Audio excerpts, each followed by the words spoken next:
Man, they real man, not with the gay shit. You niggas sick and gross me out, transforming into a bitch. I don't want that dirty pussy, little mama. I ain't spending no a trick. Don't need you to put me on, I put myself on. Just came up on another lick. Bills paid, belly full, in lack for nothing. Nigga, do me, stay in my lane. Fuck tryna be another nigga with nothing. Brainwashed and continue lied to our social media. Censor everything real good and true destruction. The permafrost kingdom is as intriguing as space for researchers. It's melting rapidly, centuries-old secrets, and dragging us even further into its depths. Anything could be hiding under the sparkling snow-covered cap of a glacier. Scientists ask what secrets are hidden from us under the thick layer of ice. What if traces of ancient civilizations or unusual creatures are buried under the ice cap? Or maybe it's where deadly viruses. Greenland opened the veil of secrecy at the end of 2019. A group of Japanese and Norwegian researchers reported that the second largest ice shedding underground river with a length of about 1.6 thousand kilometers, that's 1,000 miles. The river was discovered using special radars that map the location of the under-ice rocks. Sections of the flat bottom were located at a depth of 300 to 500 meters, that's 984 to 1640 feet below sea level, and in some places dropped even below 3 kilometers, that's 1.9 miles. Based on these data, scientists have built a computer model of the under-ice topography. If it's a river, then the source is located right in the island, and its waters flow into the sea on the northern coast under the Petermann Fjord. Scientists nicknamed the mysterious body of water the Dark River, since most of it is completely hidden from sunlight. If it really exists, I wonder if the existence of life there is possible.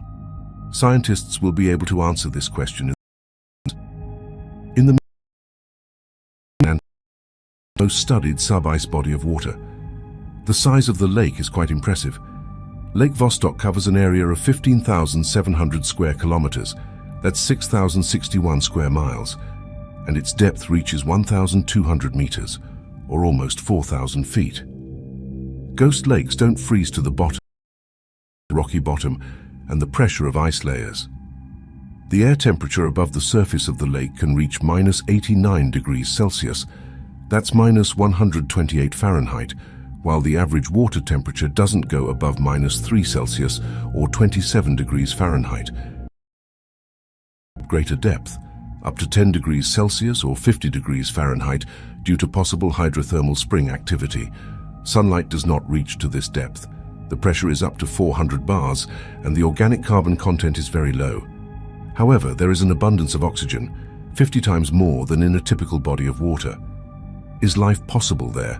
To answer this question, scientists had to drill through almost 4 kilometers or 2.5 miles of ice just to get to the lake itself. It was highly intensive work. A drill broke twice, and the research had to be suspended for 7 years to find a more advanced and safe drilling technology.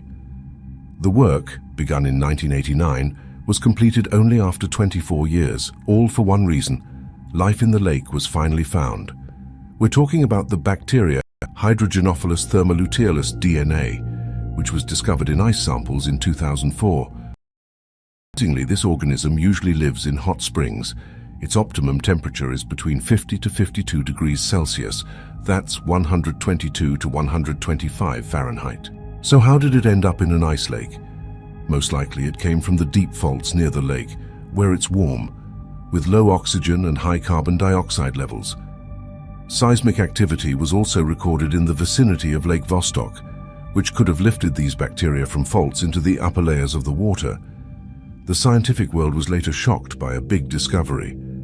In some American researchers found traces of the genetic material of bacteria often associated with marine mollusks, crustaceans, and even fish. The unusual finds may only be traces of the lake's remembrance of ancient times when it was filled with various forms of life. Or maybe these are just traces of contamination from the drilling process. Scientists have yet to answer this question. The latest was obtained from the lake in January 2015. After cleaning the samples, Russian scientists reported finding 49 DNA samples of bacteria, but only 2 of them caught the researchers' interest. One type of DNA turned out to be similar to the bacterium Xanthinobacterium sp. The other belonged to an unknown species and had less than 86% in common with the known living creatures of our planet. In 2018, a third possible inhabitant of Lake Vostok was found in old samples, representatives of the. So far, there are more questions about this bacterium than answers. This microorganism feeds on organic matter, which is almost non-existent in the ice lake. Could the bacteria have risen to the surface from the depths? The debates about the relic lake discoveries continue, but one thing is clear. The water in the lake is not sterile and could be hiding many more of nature's mysteries. There will be a real breakthrough when a drill hits the bottom of the lake, where the water is warmer and richer in mineral nutrients.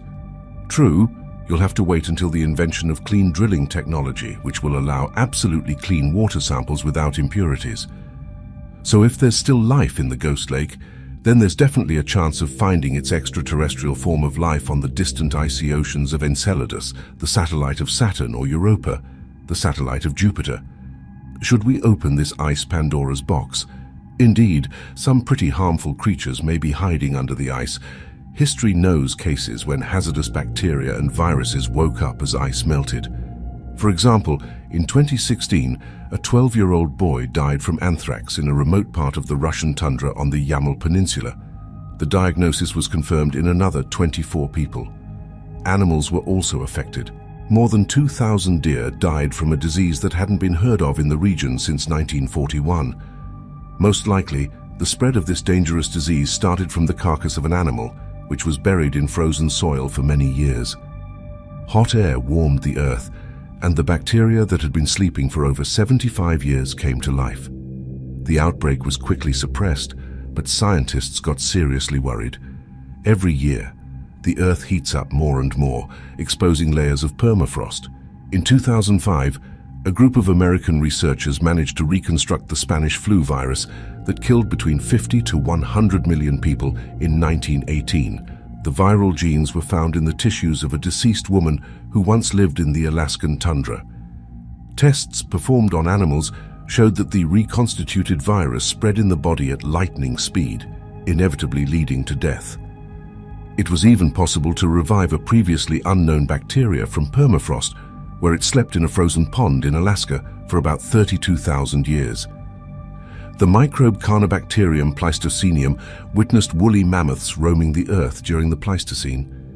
Waking up after a long sleep, the bacterium began to move as if nothing had happened. 2 years later, in 2007, scientists revived an 8-million-year-old bacteria. It was found deep under a glacier in the Beacon Valley and the Mullins Valley in Antarctica. Thanks to this discovery, scientists were able to establish a half-life of a genome in ice, which amounted to 1.1 million years. The latest find by a group of international was made in early 2020. Scientists investigated ice samples from 15,000 to 520,000 years ago, taken from the Tibetan Plateau in China. In the samples, they found DNA, 38 of which were previously unknown. Moreover, bacteria from 2 different layers of ice were very different from each other. Scientists have suggested that they were formed in completely different climatic periods. They have no doubt that this isn't an error. Virologists studied only clean ice, thoroughly cleansed of all contamination. It's too early to panic. The DNA of viruses is not the virus itself, so it doesn't pose a threat to humans. If more than a dozen viruses were found in a small area of ice, then how many surprises could all the ice sheets of the Earth be concealing in an area of more than 50,000 square kilometers, or almost 20,000 square miles? Subglacial rivers and lakes, mysterious and unknown ecosystems, pathogenic viruses and bacteria. Maybe we shouldn't try to reveal all the centuries-old secrets that nature so carefully hides under the ice. Gradually, with climate change, the puzzles will clear up themselves, appearing on the surface of meltwater.